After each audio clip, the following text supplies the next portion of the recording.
Okay, so maybe the last thing we'll do here is give an example of where we would need to use a class-based component. So the thing that we're trying to do here now is replace these statically defined users that are coming from a file here.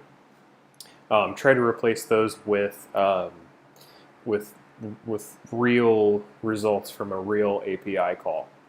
So like randomuser.me supports just this basic URL, which returns a bunch of default results. You can also pass like a number to designate how many you would like. Basically, that's what I have here. I just have a quick little function that takes a results argument, and this maybe you haven't seen this before. It's a default argument. So in ES6, you can supply default arguments to functions so that if they aren't called if they aren't called with the right amount of arguments, you always have this default here. So this will always default to 25 results, which is pretty cool. So yeah, like I refactored the functional app component into a class. So there's two things we got to do. One, before the app loads, we need to make the request to the API to get these results. And the second thing we need to do is hold on to those results once we have them, so that the children of app, header and list, can have access to those results. You know what I mean? So that does twofold. The first thing is we need to hold those results in state, and the second thing is we need to use some kind of React magic to get stuff over the internet for us. So step one, adding state, we have to write a constructor. Okay, so we have to do this. Don't worry about knowing what super does in depth. It's not super important. No pun intended. You can go check it out on here. You would want to just read about kind of how classes work and what the constructor does when it's invoked at the start of the class, that kind of thing. But just remember, these are nothing more than old-fashioned style functions, like the one you wrote in Space Travel to Mars.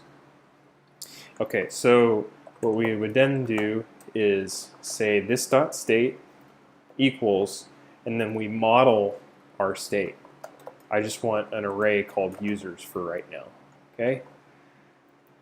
So forget the semicolons, right? So hold on to that word model in your head just for a second, okay? Because, and I'll show you why. So the second thing we got to do is we actually have to fetch those results when the app loads. So that's what a function like component will mount is for. So component will mount. So it's like saying if before the component mounts, do these things. That's pretty straightforward. All I'm going to do is use Axios. We're not going to get super into what Axios does and how all this stuff works, but it's basically a library for making requests over the internet or across a network. You'll be learning the Fetch API, which is included in the browser. I just am more familiar with Axios, so that's why I'm using it. So I'm going to do axios.get, and then I'll pass in URL. Okay. Make sure to close that. And give it 25, just for right now, just for the sake of posterity. So like this function's going to invoke and just return a string. That's all it's doing. And then I'm going to, with the result, for right now, I'm going to console.log the result. Don't get ahead of myself here. And if I catch an error, then I console.error the error. Okay. So let's save that. See if we have any. Yep, doesn't like that. All right. Get these DevTools open, and let's see. Whoops. I never even started my server. Let's let that do its thing. Okay, good to go. All right. Okay, so there's that console log, and this is the whole response. The status code 200 OK. This is the HTTP status code. So this is all the metadata, like I mentioned earlier. What we actually want is inside of data and inside of results. So this is a pretty common thing I have to do, and a lot of other people I think do it as well, is like before you get ahead of yourself and start trying to do a bunch of stuff with an API response, just take a look at it, and then you can plan out how you'll access it. What I mean is, like, before I console logged this response, I had no idea what this object was going to look like. Now that I know what it's going to look like, I can say what I actually want is response.data.results, right? Just the results array. And see, that's all that stuff I needed. You know, that's all those users, which is pretty cool. So now, now we go back to the first step, which is, okay, now we want to save this in the state. Okay, sanity check. We can actually go to the React DevTools and see that app. Now there's a state property, which is empty, because that's how I initialized it, like this. Okay. So instead of just console logging the results, what we should do is call this.setState. And remember how I said we just kind of model our state, and I told you to hold that word in your mind? We're going to do the exact same thing with setState. With setState, you just pass it an object that models what you want the new state to look like. Okay? This is different from doing like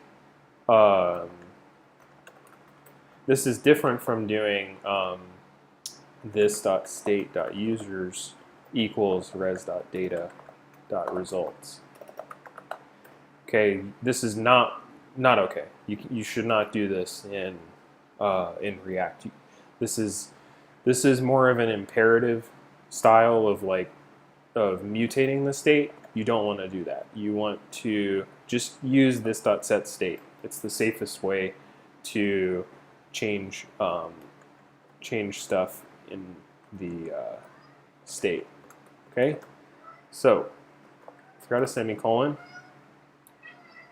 and then what we got to do is just make sure that all worked. And sure enough, if you look in here, the state now has all of those users that we wanted.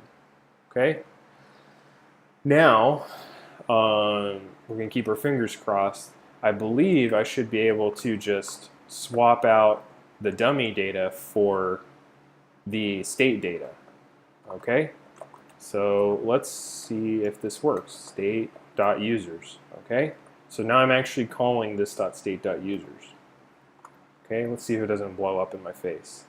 Okay, it works. See? So this is live data, and every time I reload, randomuser.me will give me a bunch of random users. So I hope you can appreciate how simple that was. I didn't have to change anything about any of these child components at all.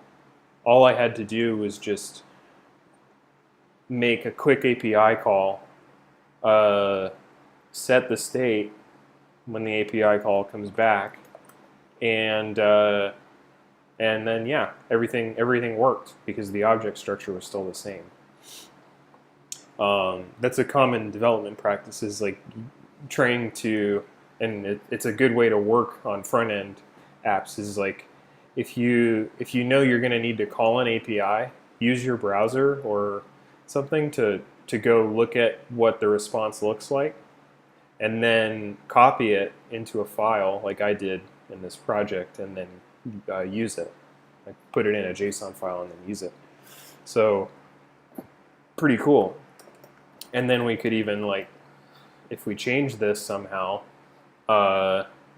we get more results. See, there's 30 now.